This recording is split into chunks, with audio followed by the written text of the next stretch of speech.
তোমরা দেখতেই পাচ্ছ আমি রেডি হয়ে গেছি, আর আমি রেডি হয়ে আমার মাসির বাড়ি চলে এসেছি, কারণ আজ আমি যাব আমার মা আর মাসির বাড়ি।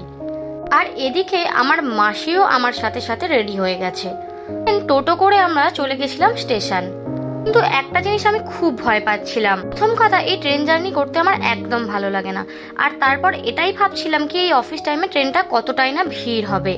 যাই হোক, ভাগ্যবশত আমি সিট পেয়ে গেছিলাম, আর তারপর নেমে গিয়েছিলাম শিবাইচন্ডী স্টেশনে। তারপর সেখান থেকে একটা টোটো নিয়েছিলাম। আমি এই জায়গাটায় অনেক আগে এসেছি, তখন আমি অনেক ছোট ছিলাম বলেই হয়তো এই জায়গাটার আমি ভাইব পাইনি। কিন্তু মাটির বাড়ি দেখলে না আলাদাই একটা অন্যরকম ফিল আসে। কথা বলতে বলতেই আমি চলে এসেছিলাম আমার মায়ের মাসির বাড়ি। আর আমি যে ইয়ারিংটা পরে আছি জানি অনেকে জিজ্ঞেস করবে এটা কোথা থেকে নিয়েছি। এটা আমি মিশো থেকে নিয়েছি। এখনের মতন কিন্তু টাটা। ভিডিওটা যদি ভালো লাগে অবশ্যই আমার চ্যানেলটা সাবস্ক্রাইব করে দিও।